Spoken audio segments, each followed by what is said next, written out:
Ajit web TV ਦੇ ਦਰਸ਼ਕਾਂ ਦਾ ਸਵਾਗਤ ਹੈ। ਅੱਜ ਸਾਡੇ ਨਾਲ ਸਟੂਡੀਓ 'ਚ ਹਾਜ਼ਰ ਨੇ ਭਾਰਤੀ ਜਨਤਾ ਪਾਰਟੀ ਦੇ ਸੀਨੀਅਰ ਆਗੂ ਅਤੇ ਹੁਸ਼ਿਆਰਪੁਰ ਲੋਕ ਸਭਾ ਹਲਕੇ ਤੋਂ ਉਮੀਦਵਾਰ ਸ੍ਰੀ ਵਿਜੇ ਸਾਂਪਲਾ ਜੀ। ਸਾਂਪਲਾ ਜੀ, ਤੁਹਾਡਾ ਸਟੂਡੀਓ ਆਉਣ 'ਤੇ ਬਹੁਤ ਬਹੁਤ ਸਵਾਗਤ। ਸਾਂਪਲਾ ਜੀ, ਤੁਸੀਂ ਪੰਜਾਬ ਸਰਕਾਰ 'ਚ ਬਤੌਰ ਜਿਹੜੀ ਵਿਕਾਸ ਕਾਰਪੋਰੇਸ਼ਨ ਹੈ ਉਸ ਦੇ ਚੇਅਰਮੈਨ ਹੋ ਔਰ ਇਸ ਤੋਂ ਪਹਿਲਾਂ ਵੀ ਪਾਰਟੀ ਦੇ ਕਈ ਅਹੁਦਿਆਂ 'ਤੇ ਅਤੇ ਸਰਕਾਰੀ ਅਹੁਦਿਆਂ 'ਤੇ ਤੁਸੀਂ ਕੰਮ ਕਰ ਚੁੱਕੇ ਹੋ। ਅੱਜ ਤੁਸੀਂ ਸਾਡੇ ਸਟੂਡੀਓ 'ਚ ਆਏ ਹੋ ਅਤੇ ਸਾਡੇ ਦਰਸ਼ਕ ਇਹ ਜਾਣਨਾ ਚਾਹੁਣਗੇ ਕਿ ਤੁਸੀਂ ਆਪਣਾ ਸਭ ਤੋਂ ਪਹਿਲਾਂ ਦੱਸੋ ਕਿ ਜ਼ਿੰਦਗੀ ਦਾ ਸ਼ੁਰੂਆਤ ਕਿੱਥੋਂ ਕੀਤਾ ਸੀ? ਮੇਜਰ ਸਿੰਘ ਜੀ, ਮੈਂ ਬਹੁਤ ਛੋਟੀ ਉਮਰ ਦੇ ਵਿੱਚ, ਕਿਉਂਕਿ ਗਰੀਬ ਪਰਿਵਾਰ 'ਚ ਪਲਿਆ, ਅਤੇ ਮੈਂ ਸਾਊਦੀ ਅਰਬ ਦੇ ਵਿੱਚ ਇੱਥੋਂ ਗਿਆ ਸੀ ਔਰ ਇੱਕ ਮਜ਼ਦੂਰ ਦੇ ਤੌਰ ਦੇ ਉੱਤੇ, ਸਕਿਲਡ ਨਹੀਂ ਅਨਸਕਿਲਡ ਲੇਬਰ ਦੇ ਤੌਰ 'ਤੇ, ਔਰ 11 ਸਾਲ ਮੈਂ ਸਾਊਦੀ ਅਰਬ ਦੇ ਵਿੱਚ ਲਗਾਏ ਔਰ ਉਸੇ ਹੀ ਕੰਪਨੀ ਦੇ ਵਿੱਚ ਮੈਂ ਮਿਹਨਤ ਕਰਦਿਆਂ ਉੱਥੋਂ ਹੀ ਸਕਿਲਡ ਭਾਵ ਪਲੰਬਰ ਵੀ ਬਣਿਆ, ਇਲੈਕਟ੍ਰੀਸ਼ੀਅਨ ਵੀ ਬਣਿਆ ਔਰ ਮੈਨੂੰ ਇਹ ਵੀ ਮਾਣ ਹੈ ਕਿ ਮੈਂ ਉਸ ਕੰਪਨੀ ਦੇ ਮਾਲਕ ਦਾ ਮੈਂ ਪਾਰਟਨਰ ਵੀ ਬਣਿਆ। ਮਤਲਬ ਵੀ ਤੁਸੀਂ ਇੱਕ ਹੁਨਰਮੰਦ ਕਾਮੇ ਤੋਂ ਫਿਰ ਮਾਲਕ ਤੱਕ ਉੱਥੇ ਪਹੁੰਚ ਗਏ ਜੀ। ਔਰ 1990 'ਚ ਮੈਂ ਫਿਰ ਆਪਣਾ ਇੱਥੇ ਪੰਜਾਬ 'ਚ ਆਣ ਕੇ ਬਿਜ਼ਨਸ ਸ਼ੁਰੂ ਕੀਤਾ ਬਿਲਡਿੰਗ ਮਟੀਰੀਅਲ ਦਾ, ਔਰ ਉਹਦਾ ਮਿਹਨਤ ਦਾ ਸਦਕਾ ਕਾਫੀ ਵਧੀਆ ਫੁੱਲਿਆ ਔਰ ਮੈਂ 98 ਤੋਂ ਭਾਰਤੀ ਜਨਤਾ ਪਾਰਟੀ ਜੁਆਇਨ ਕੀਤੀ ਹੈ। ਉਸ ਤੋਂ ਪਹਿਲਾਂ ਮੈਂ ਕਿਸੇ ਰਾਜਨੀਤਿਕ ਦਲ ਦੇ ਨਾਲ ਵਿੱਚ ਕੋਈ ਮੇਰਾ ਐਸਾ ਇੰਟਰਸਟ ਨਹੀਂ ਸੀ। ਸਾਹਮਣੇ ਦੱਸੋਗੇ ਕਿ ਇਹ ਰਾਜਨੀਤੀ 'ਚ ਆਉਣ ਦਾ ਸਬੱਬ ਕਿੱਦਾਂ ਬਣਿਆ ਤੁਹਾਡਾ? ਰਾਜਨੀਤਿਕ ਆਉਣਾ ਵੀ ਇੱਕ ਬਹੁਤ ਇਤਿਹਾਸਿਕ ਘਟਨਾ ਹੈ ਮੇਰੇ ਜੀਵਨ ਦੀ ਕਿ ਮੈਂ ਜਦੋਂ ਦੁਕਾਨ ਕਰਦਾ ਸੀ ਅਤੇ ਮੇਰੇ ਕੋਲ ਇੱਕ ਜਿਹੜਾ ਪਲੰਬਰ ਦਾ ਕੰਮ ਕਰਨ ਵਾਲਾ ਵਿਅਕਤੀ ਕੰਮ ਕਰਦਾ ਸੀ, ਪਰ ਉਹਦੀ ਪਿੰਡ ਦੇ ਵਿੱਚ ਲਾਗ ਡਾਟ ਜਿੱਦਾਂ ਪਿੰਡਾਂ 'ਚ ਸਾਡੇ ਹੁੰਦੀ ਹੈ, ਉਹਦੇ 'ਤੇ ਕਿਸੇ ਨੇ ਚੋਰੀ ਦਾ ਇਲਜ਼ਾਮ ਲਗਾ ਕੇ ਉਹਦੇ 'ਤੇ ਧੱਕੇਸ਼ਾਹੀ ਕੀਤੀ। 2-3 ਲੋਕਾਂ ਦੇ ਕੇਸ ਉਹਨਾਂ ਦਾ ਆਪਣਾ ਕੋਈ ਲਾਗ ਡਾਟ ਦਾ ਸੀ, ਪਰ ਮੈਂ ਉਹਨੂੰ ਬੜੀ ਬਚਾਉਣ ਦੀ ਕੋਸ਼ਿਸ਼ ਦੇ ਲਈ ਬਹੁਤ ਸਾਰੇ ਨੇਤਾਵਾਂ ਕੋਲ ਗਿਆ ਪਰ ਕਿ ਜਿਹੜੀ ਉਹਨੇ ਦੀ ਮੈਂ ਇੱਕ ਸੱਚੇ ਸੁੱਚੇ ਦੀ ਵਿਅਕਤੀ ਦੀ ਮਦਦ ਕਰਨੀ ਚਾਹੁੰਦਾ ਸੀ ਉਹ ਮੈਂ ਕਰ ਨਹੀਂ ਪਾ ਰਿਹਾ ਸੀ ਅਤੇ ਜਦਕਿ ਹਕੀਕਤ ਦੇ ਵਿੱਚ ਉਹ ਬੰਦਾ ਨਿਰਦੋਸ਼ ਸੀ। ਔਰ ਪੁਲਿਸ ਨੇ ਦੂਸਰੇ ਉਹਦੇ ਸਾਥੀ ਨੂੰ ਇੰਨਾ ਤਸ਼ੀਹਾ ਵੀ ਦਿੱਤੇ ਕਿ ਉਹ ਜ਼ਿੰਦਗੀ ਤੋਂ ਵੀ ਆਪਣੇ ਹੱਥ ਧੋ ਗਿਆ, ਜ਼ਿੰਦਗੀ ਦੀ ਦੌੜ ਦੇ ਵਿੱਚ ਹਾਰ ਗਿਆ, ਉਹ ਭਾਵ ਉਹਦੀ ਮੌਤ ਹੋ ਗਈ। ਪਰ ਮੈਂ ਕਿਸੇ ਨਾ ਕਿਸੇ ਤਰੀਕੇ ਨਾਲ ਆਪਣੇ ਉਸ ਮਜ਼ਦੂਰ ਨੂੰ ਤਾਂ ਬਚਾ ਲਿਆ। ਉਸ ਤੋਂ ਬਾਅਦ ਇੱਕ ਮਨ 'ਚ ਆਇਆ ਕਿ ਆਦਮੀ ਕੋਲ ਪੈਸਾ ਭਾਵੇਂ ਹੋਵੇ, ਮਿਹਨਤੀ ਜਿੰਨਾ ਮਰਜ਼ੀ ਸੱਚਾ ਸੁੱਚਾ ਹੋਵੇ, ਪਰ ਇਹ ਕਿਸੇ ਨੂੰ ਬਚਾਉਣ ਦੇ ਲਈ ਸਾਨੂੰ ਰਾਜਨੀਤਿਕ ਨੇਤਾ ਬਣਨ ਦੀ ਪ੍ਰੇਰਨਾ ਤੁਹਾਨੂੰ ਉੱਥੋਂ ਮਿਲੀ ਕਿ ਜੇ ਨੇਤਾ ਨਹੀਂ ਹੋ ਤਾਂ ਸਮਾਜ 'ਚ ਤੁਸੀਂ ਕੁਛ ਨਹੀਂ ਕਰ ਸਕਦੇ। ਭਾਵ ਇੱਕ ਸੱਚੇ ਸੁੱਚੇ ਵਿਅਕਤੀ ਦੀ ਮਦਦ ਕਰਨ ਦੇ ਲਈ ਵੀ ਤੁਹਾਡੀ ਸ਼ਕਤੀ ਦਾ ਇਸਤੇਮਾਲ ਹੋਣਾ ਚਾਹੀਦਾ। ਜੀ ਸਾਂਪਲਾ ਜੀ, ਹੁਣ ਕਿਉਂਕਿ ਤੁਸੀਂ ਆਮ ਨੇਤਾ ਹੀ ਨਹੀਂ ਰਹੇ, ਇੱਕ ਖਾਸ ਨੇਤਾ ਦੀ ਕਤਾਰ ਵਿੱਚ ਜਾ ਖੜੇ ਹੋ, ਕਿਉਂਕਿ ਦੇਸ਼ ਦੀ ਪਾਰਲੀਮੈਂਟ ਲਈ ਤੁਸੀਂ ਚੋਣ ਲੜ ਲਿਓ ਔਰ ਚੋਣ ਵੀ ਉਸ ਪਾਰਟੀ ਵੱਲੋਂ ਲੜ ਰਹੇ ਹੋ ਜਿਹਦਾ ਕਾਫੀ ਵੱਡਾ ਹਿੰਦੁਸਤਾਨ ਦੇ ਵਿੱਚ ਦਾਅਵਾ ਹੈ ਸਰਕਾਰ ਬਣਾਉਣ ਦਾ। ਇਸ ਕਰਕੇ ਤੁਹਾਡੇ ਸਾਹਮਣੇ ਚੁਣੌਤੀਆਂ ਵੀ, ਸੰਭਾਵਨਾਵਾਂ ਵੀ, ਜਾਂ ਤੁਹਾਡੇ ਲਈ ਬੜਾ ਅੱਗੇ ਹੋਰ ਕਈ ਕੁਛ ਸਾਹਮਣੇ ਹੈ। ਅਤੇ ਤੁਸੀਂ ਦੱਸੋ ਕਿ ਤੁਸੀਂ ਹੁਸ਼ਿਆਰਪੁਰ ਹਲਕੇ 'ਚ ਤੋਂ ਐਤਕੀ ਚੋਣ ਲੜ ਰਹੇ ਹੋ, ਕਿਉਂਕਿ ਪਹਿਲਾਂ ਤੁਸੀਂ ਜਲੰਧਰ 'ਚ ਸੀਗੇ, ਹੁਣ ਹੁਸ਼ਿਆਰਪੁਰ ਤੋਂ ਕਿੰਨੇ ਸਮੇਂ ਤੋਂ ਉੱਥੇ ਸਰਗਰਮ ਹੋ ਪਾਰਟੀ 'ਚ? ਹੁਸ਼ਿਆਰਪੁਰ ਦੇ ਵਿੱਚ ਤਾਂ ਲਗਭਗ 3 ਸਾਲ ਤੋਂ ਮੈਂ ਉੱਥੇ ਸੈਟਲਡ ਹਾਂ ਔਰ ਨਾਲ ਮੈਂ ਧੰਨਵਾਦੀ ਵੀ ਹਾਂ ਆਪਣੀ ਉਸ ਪਾਰਟੀ ਦਾ ਕਿ ਜਿਹਦੇ ਇੱਕ ਮਜ਼ਦੂਰ ਦਾ, ਜਿਹੜਾ ਦੇਸ਼ ਦਾ ਸਭ ਤੋਂ ਜਿਹੜੇ ਨਿਚਲੇ ਦਰਜੇ ਦਾ ਵਿਅਕਤੀ ਸੀ, ਇੱਕ ਮਜ਼ਦੂਰ ਸੀ, ਔਰ ਅੱਜ ਉਸ ਪਾਰਟੀ ਨੇ ਇਸ ਮੁਕਾਮ 'ਤੇ ਪਹੁੰਚਾਤਾ ਕਿ ਹਿੰਦੁਸਤਾਨ ਦੀ ਸਰਵਉੱਚ ਜਿਹੜੀ ਆ ਪੰਚਾਇਤ, ਜਿਹਨੂੰ ਪਾਰਲੀਮੈਂਟ ਕਹਿੰਦੇ ਆ, ਉਹਦੇ ਲਈ ਮੈਨੂੰ ਜਾਣੀ ਇਸ ਮਾਣ ਬਖਸ਼ਿਆ। ਸੋ ਮੈਂ ਇਹ ਅਗਰ ਕਿਸੇ ਪਾਸੇ ਹੋ ਸਕਦੀ ਹੈ ਅਤੇ ਇਹ ਸਿਰਫ ਭਾਰਤੀ ਜਨਤਾ ਪਾਰਟੀ ਦੇ ਵਿੱਚ ਹੋ ਸਕਦੀ ਹੈ। ਜਿਵੇਂ ਕਿ ਨਰਿੰਦਰ ਮੋਦੀ ਜੀ ਰੇਲ ਗੱਡੀਆਂ 'ਚ ਚਾਹ ਵੇਚਦੇ ਅੱਜ ਪ੍ਰਧਾਨ ਮੰਤਰੀ ਤੱਕ ਪਹੁੰਚ ਦੀ ਦੌੜ 'ਚ ਪਹੁੰਚ ਗਏ ਆ, ਔਰ ਇੱਕ ਅਸੀਂ ਮਜ਼ਦੂਰੀ ਤੋਂ ਇੱਥੇ ਤੱਕ ਪਹੁੰਚ ਗਏ ਹਾਂ। ਇਹ ਅਗਰ ਹੋ ਸਕਦਾ ਹੈ ਅਤੇ ਇੱਕ ਭਾਰਤੀ ਜਨਤਾ ਪਾਰਟੀ 'ਚ ਹੋ ਸਕਦਾ ਹੈ।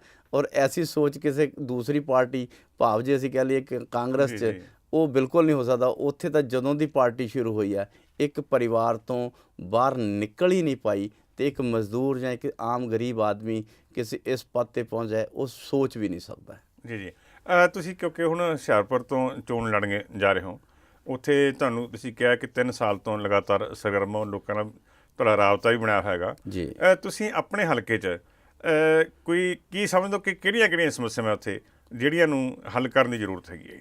ਦੇਖੋ ਹੁਸ਼ਿਆਰਪੁਰ ਹਲਕੇ ਨੂੰ ਜਦੋਂ ਸਮਝਣ ਦੀ ਕੋਸ਼ਿਸ਼ ਕੀਤੀ ਹੈ ਤੇ ਮਨ ਨੂੰ ਕਈ ਜਗ੍ਹਾ ਤੇ ਕਈ ਵਾਰੀ ਬੜਾ ਅਚੰਭਾ ਜਿਹਾ ਵੀ ਲੱਗਦਾ ਹੈ ਜੀ ਜੀ ਕਿ ਅਗਰ ਦੇਖਿਆ ਜਾਵੇ ਤਾਂ ਹਿੰਦੁਸਤਾਨ ਦੇ ਵਿੱਚ ਸਭ ਤੋਂ ਜ਼ਿਆਦਾ IAS IPS ਅਫਸਰ ਅਗਰ ਕਿਤੇ ਜਿਹੜੀ ਦੇਸ਼ ਦੀ ਸੇਵਾ 'ਚ ਨਿਭਾ ਰਹੇ ਨੇ ਉਹ ਅਗਰ ਕਿਤੇ ਹੈ ਨੇ ਹੁਸ਼ਿਆਰਪੁਰ 'ਚ। ਬਿਲਕੁਲ ਠੀਕ ਹੈ। ਸਭ ਤੋਂ ਜ਼ਿਆਦਾ ਪੜ੍ਹਿਆ ਲਿਖਿਆ ਜ਼ਿਲ੍ਹਾ ਜਿਹੜਾ ਹੈ ਉਹ ਹੁਸ਼ਿਆਰਪੁਰ ਹੈ। ਔਰ ਤੁਸੀਂ ਹਿੰਦੁਸਤਾਨ ਦੇ ਕਿਸੇ ਵੀ ਕੋਨੇ 'ਚ ਚਲ ਜਾਓ, ਤੁਸੀਂ ਕਿਸੇ ਵੀ ਸੀਨੀਅਰ IAS ਅਫਸਰ ਤੁਹਾਨੂੰ ਅਗਰ ਕੋਈ ਮਿਲੇਗਾ ਤੇ ਉਹ ਹੁਸ਼ਿਆਰਪੁਰ ਦਾ ਮਿਲੇਗਾ। ਜੀ ਜੀ ਔਰ ਸੰਤਾਂ ਦੇ ਪੱਖੋਂ ਦੇਖੀਏ ਤੇ ਸਭ ਤੋਂ ਜ਼ਿਆਦਾ ਡੇਰੇ ਸੰਤਾਂ ਦੇ ਡੇਰੇ ਵੀ ਉੱਥੇ ਅਧਿਆਤਮਿਕ ਸੋਚ ਵੱਲ ਜੀ, ਦੇਖੀਏ ਤਾਂ ਜੀ। ਸਭ ਤੋਂ ਜ਼ਿਆਦਾ ਹੈ। ਪਰ ਬੜਾ ਦੁੱਖ ਦੀ ਗੱਲ ਕਹਿ ਸਕਦੇ ਆ ਕਿ ਇੱਥੇ ਇੰਨਾ ਕੁਝ ਹੋਣ ਦੇ ਬਾਵਜੂਦ ਵੀ ਇਹ ਰਾਜਨੀਤਿਕ ਕਾਰਨਾਂ ਕਰਕੇ ਬਹੁਤ ਪਛੜਿਆ ਹੈ। ਜੀ ਕੰਢੀ ਏਰੀਆ ਵਿਸ਼ੇਸ਼ ਕਰਕੇ ਜਿਹੜਾ ਕੰਢੀ ਦਾ ਏਰੀਆ ਆ ਹਾਂਜੀ ਹਾਂਜੀ ਉਹ ਤਾਂ ਬਹੁਤ ਪਿਛੜਿਆ। ਸੋ ਇੱਥੇ ਦੇ ਲੋਕਾਂ ਨੂੰ ਜਿਹੜੀ ਹੁਸ਼ਿਆਰਪੁਰ ਦੀ ਜਿੰਨੀ ਉਹਦੇ 'ਚ ਕਾਬਲੀਅਤ ਹੈ ਉਸ ਕਾਬਲੀਅਤ ਦੇ ਮੁਤਾਬਕ ਇਸ ਨੂੰ ਪ੍ਰੋਤਸਾਹਿਤ ਨਹੀਂ ਕੀਤਾ ਗਿਆ ਜਿਹਦੀ ਲੋੜ ਹੈ। ਜਿੱਥੋਂ ਅਸੀਂ ਕੁਝ ਹਿੰਦੁਸਤਾਨ ਦੇ ਲਈ ਐਡੀ ਵੱਡੀ ਚਲਾਉਣ ਵਾਲੀ ਨਰਸਰੀ ਜਿੱਥੋਂ ਜਾਣੀ ਜੀ, ਜੀ, ਬਣਦੀ ਹੈ ਉਹਦੇ ਤੇ ਸਮਰਾ ਵਿਸ਼ੇਸ਼ ਜੀ, ਕਿਆ ਇੱਕ ਤਾਂ ਦੇਖੀਏ ਜੇ ਤੁਹਾਡਾ ਜਿਹੜਾ ਲੋਕ ਸਭਾ ਹਲਕਾ ਇਹ ਕਈ ਜ਼ਿਲ੍ਹਿਆਂ 'ਚ ਵੰਡਿਆ ਹੋਇਆ ਹੈਗਾ। ਜੀ। ਦੇਖੋ ਇੱਕ ਪਾਸੇ ਤੁਸੀਂ ਫਗਵਾੜਾ ਹੈਗਾ ਜਿਹੜਾ ਕਪੂਰਥਲੇ ਜ਼ਿਲ੍ਹੇ 'ਚ ਹੈ, ਦੂਸਰੇ ਪਾਸੇ ਦੇਖੀਏ ਤਾਂ ਸ੍ਰੀ ਹਰਗੋਬਿੰਦਪੁਰ ਜਿਹੜਾ ਉਹ ਹੈਗਾ ਗੁਰਦਾਸਪੁਰ 'ਚ, ਤੇ ਫਿਰ ਬੇਗੋਵਾਲ ਜਾਂ ਭਲਾਥ ਹਲਕਾ ਜਿਹੜਾ ਉਹ ਕਪੂਰਥਲੇ 'ਚ ਹੈ। ਤਾਂ ਇਹ ਤਿੰਨ ਜ਼ਿਲ੍ਹਿਆਂ 'ਚ ਤੁਹਾਡਾ ਵੰਡਿਆ ਹੋਇਆ ਇਲਾਕਾ ਹੈ, ਅਤੇ ਉਹਦੇ ਵਿੱਚ ਵੀ ਕੀ ਹੈਗਾ ਕਿ ਹੁਸ਼ਿਆਰਪੁਰ ਦਾ ਖੇਤਰ ਜਿਹੜਾ ਉਹਦੇ 'ਚ ਵੀ ਇੱਕ ਕੰਢੀ ਏਰੀਆ ਹੈ, ਇੱਕ ਮੈਦਾਨੀ ਏਰੀਆ ਹੈ। ਜੀ। ਇਹਨਾਂ ਨੂੰ ਇਹਦੀਆਂ ਸਾਰੀਆਂ ਸਮੱਸਿਆਵਾਂ ਨੂੰ ਤੁਸੀਂ ਕਿੱਦਾਂ ਦੇਖਦੇ ਹੋਗੇ?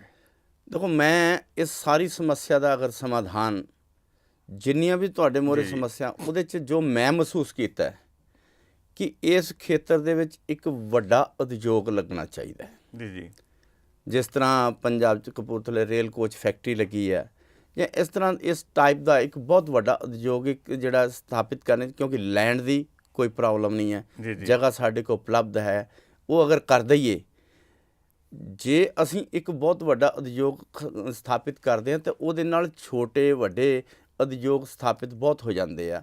ਨਹੀਂ ਠੀਕ। ਔਰ ਸਿੱਧੇ ਅਸਿੱਧੇ ਤੌਰ ਤੇ ਅਸੀਂ ਲੱਖ ਸਵਾ ਲੱਖ ਵਿਅਕਤੀ ਨੂੰ ਰੋਜ਼ਗਾਰ ਵੀ ਦਿੰਦੇ ਹਾਂ ਜੀ ਜੀ ਕੁਝ ਬਾਕੀ।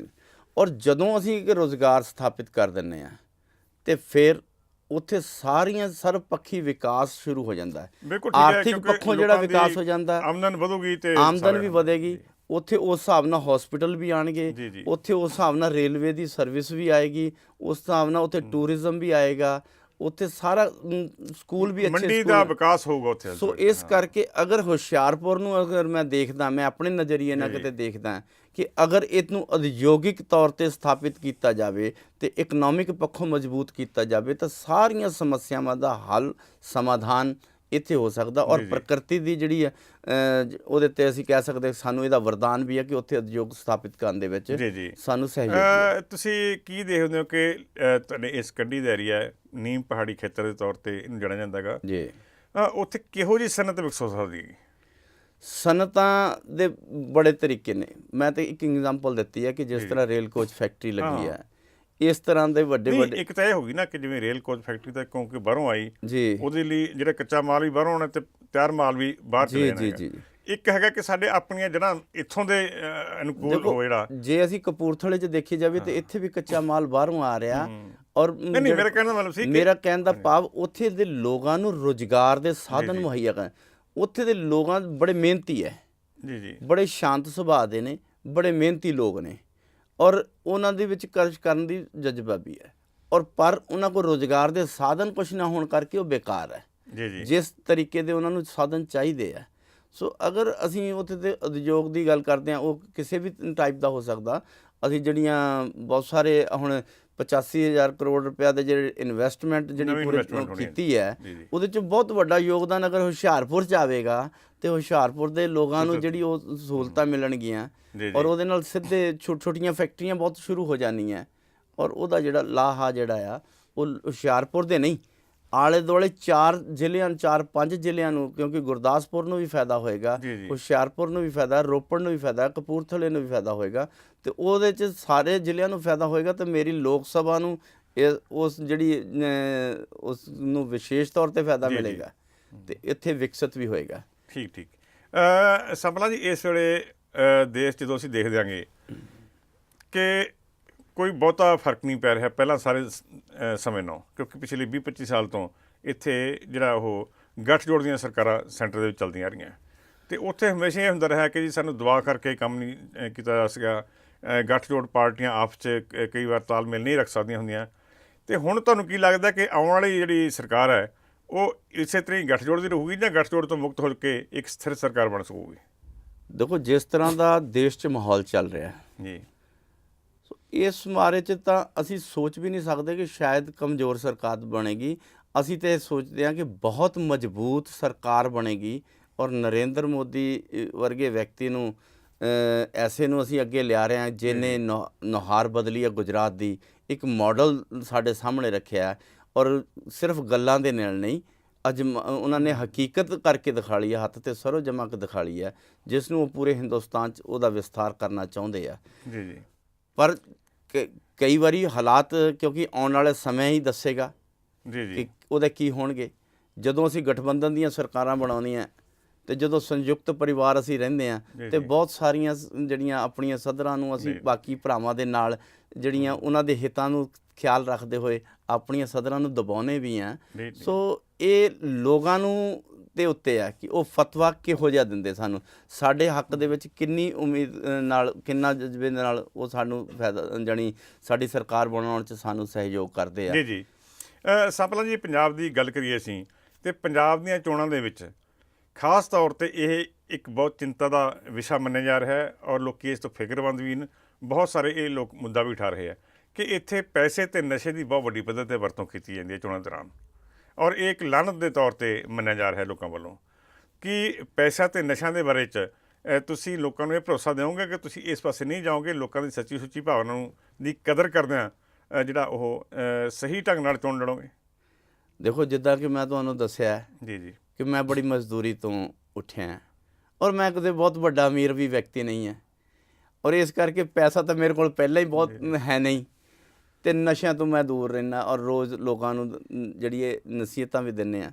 ਸੋ ਜਿੱਥੇ ਤੱਕ ਮੈਂ ਸਮਝਦਾ ਕਿ ਮੇਰੇ ਆਪਣੇ ਵੱਲੋਂ ਮੈਂ ਨਸ਼ਿਆਂ ਔਰ ਪੈਸਿਆਂ ਤੋਂ ਦੂਰ, ਪੈਸਾ ਤਾਂ ਮੇਰੇ ਕੋਲ ਹੈ ਹੀ ਨਹੀਂ ਤਾਂ ਮੈਂ ਦੇਣਾ ਕੀ ਹੈ ਕਿਸੇ ਨੂੰ, ਪਰ ਮੈਂ ਇਹ ਜ਼ਰੂਰ ਕਹਾਂਗਾ ਕਿ ਬਾਕੀਆਂ ਵੱਲੋਂ ਵੀ ਲੋਕਾਂ ਨੂੰ, ਕਿਉਂਕਿ ਲੋਕ ਇਸ ਚੀਜ਼ ਦੀ ਡਿਮਾਂਡ ਨਾ ਕਰਨ ਜਾਂ ਉਹ ਆਸ਼ਾ ਇੱਛਾ ਨਾ ਕਰਨ।